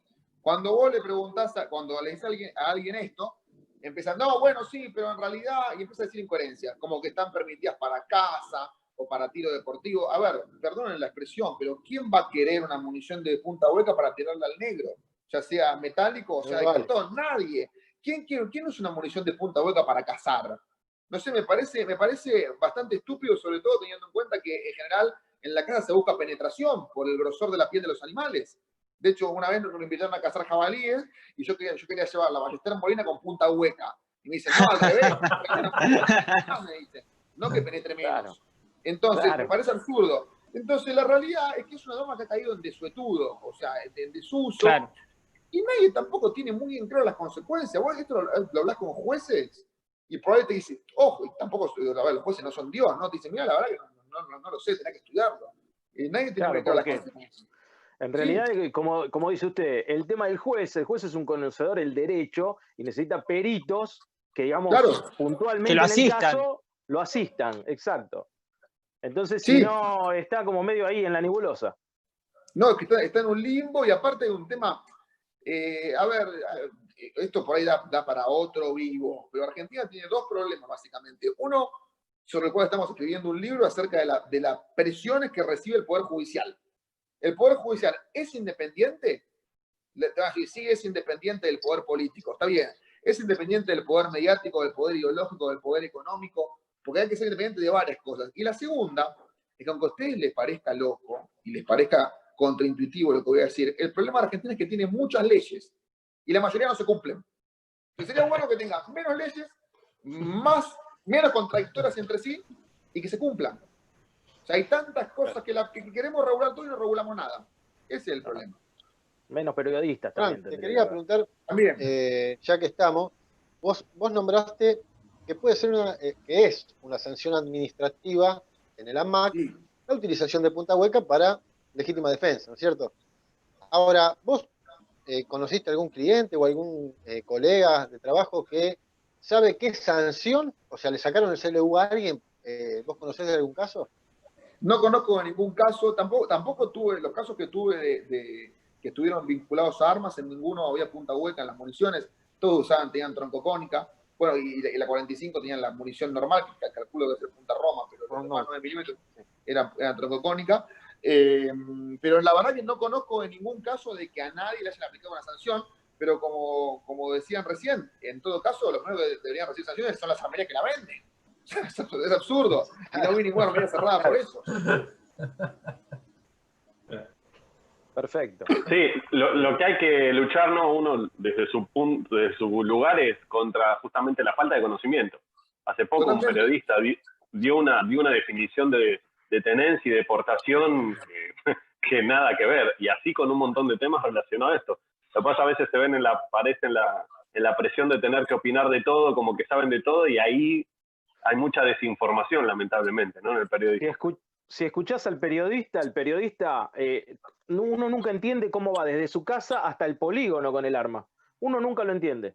Eso no lo entiende nadie. Claro. Si lo escuchás al periodista, no lo entiende. Te tenés que teletransportar más o menos. Claro. Lo que pasa es que está mal visto tener armas. Yo a la gente que conozco, hasta que me conocen, hasta que entablamos una relación, de hecho mi novia me lo dijo, yo pensé que eras un loco la primera vez que te conocí. ¿Por qué? Porque tenés armas. Pero es como tener un reloj, es un objeto inerte. El problema del arma es... Todo el mundo pasamos por eso, doctor. Todos nos pasa lo mismo, exactamente lo mismo. Es un tema, hace falta un cambio cultural en Argentina, en ese sentido. Y hace falta hacer entender que la circunstancia de que pida exportación legal de armas es justamente indicativa de que no la querés para delinquir. Porque quien delinque no se preocupa por la legalidad, ni de la aportación, ni de la tenencia, ni de la compra, ni de nada.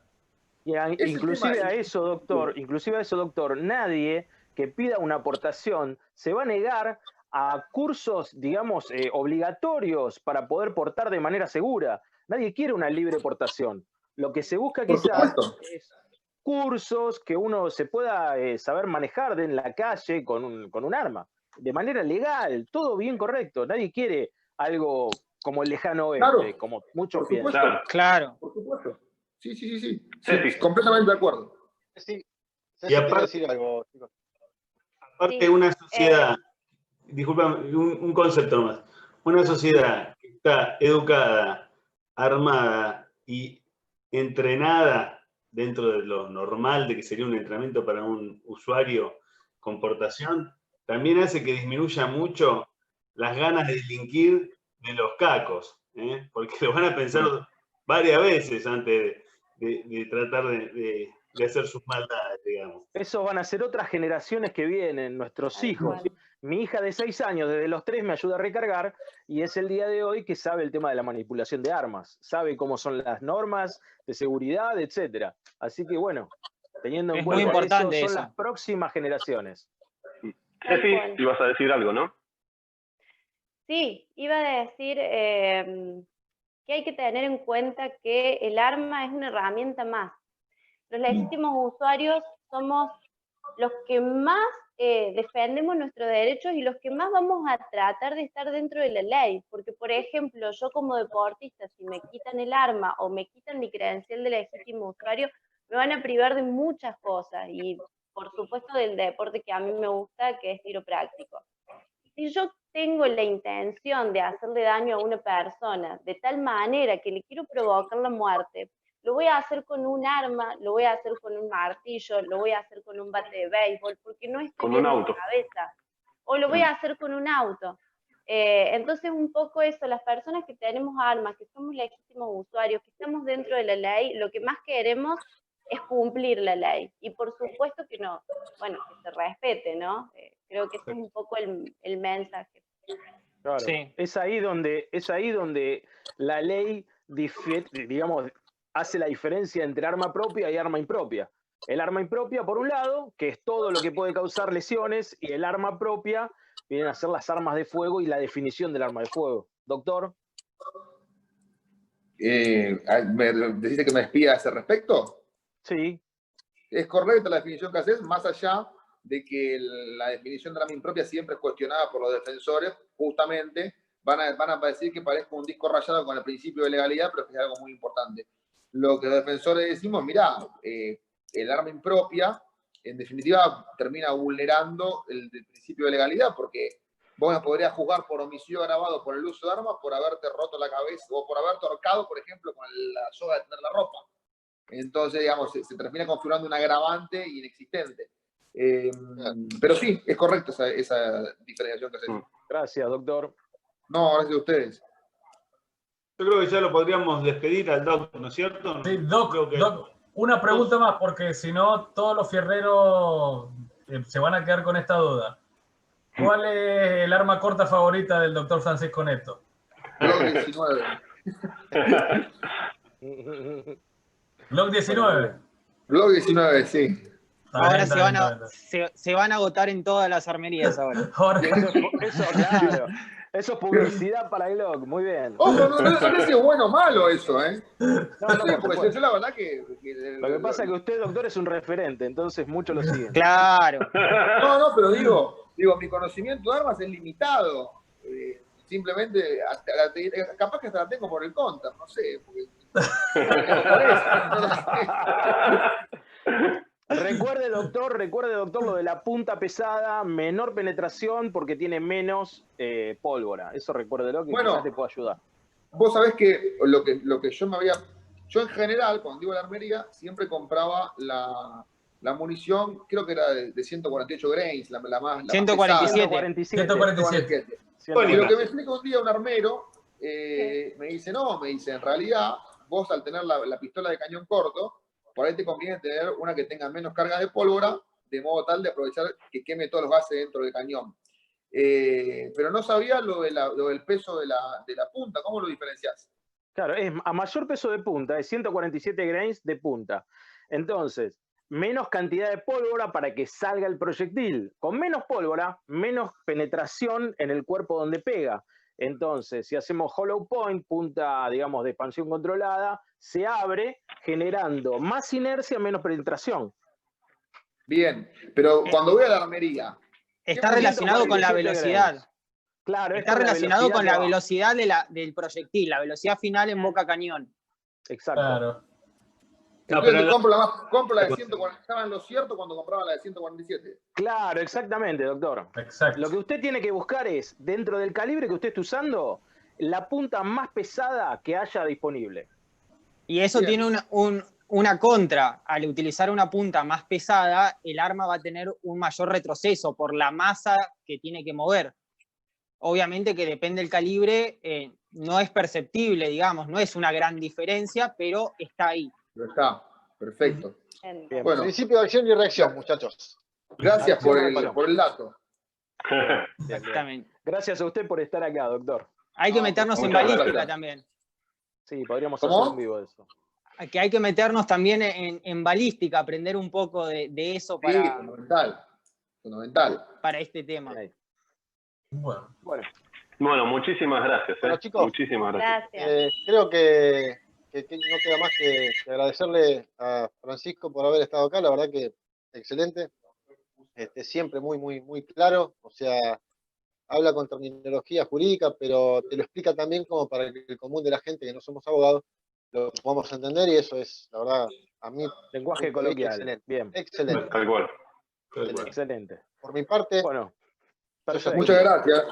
También bueno, aprovechemos para invitarlos a todos los seguidores a que estén atentos a los canales, porque obviamente estas transmisiones en vivo se van a repetir, así que vamos a traer nuevos temas, vamos a seguir hablando de todo esto, digamos. una vez terminado este vivo, va a quedar publicado en este canal y después cada uno de nosotros los va a ir subiendo a sus canales de YouTube. Así que bueno, por mi parte, muchas gracias a todos, a Cara por haber tenido este vivo maravilloso, al doctor Francisco Neto por participar de este vivo y generar tanta charla. Muchísimas gracias y bueno, saludo a todos los padres y a mi viejo en especial un abrazo grande. Bueno, yo también quiero agradecer al doctor por habernos acompañado. Muchísimas gracias. Muchísimas gracias a todos y al doctor Francisco Neto por habernos clarificado un montón la situación. Y bueno, muchísimas gracias a todos. Sí, yo quisiera agregar también, bueno, agradecerle al doctor por estar acá, a los chicos por haberme invitado, por formar parte de esta agrupación de canales argentinos, así que muchas gracias. Desde mi lugar de tiradora, invitarlas a todas las mujeres a que se animen a hacerse legítimos usuarios, a que aprendan a manejar un arma de fuego, les va a dar muchísima disciplina, muchísima seguridad. Seguramente que si en algún momento hay que utilizarla para hacer uso de la legítima defensa, vamos a tener miedo, pero lo importante es no paralizarnos. Creo que eso es lo importante. Miedo vamos a sentir siempre, o por lo menos hablo desde mi punto de vista, pero no paralizarnos y saber exactamente lo que estamos haciendo. Así que bueno, las invito a todas a que se asocien por mi canal. Y bueno, y que trabajemos también las mujeres en la prevención, que creo que eso es lo más importante. Bueno, las mujeres y también los hombres en general. Pero hay que prevenir, tratemos de prevenir, de hacer todo lo que más podamos para prevenir y no llegar a veces a una situación como esta. Si llegamos, bueno, llegamos. Pero bueno, ese es mi mensaje. Así que ellos van a cambiar. todos. Ellos son los que van a cambiar el futuro de nosotros, de nuestra mente y de las armas. Exactamente. Esta generación. Son el futuro. Gracias. Bueno, yo creo que ya estaríamos, ¿no?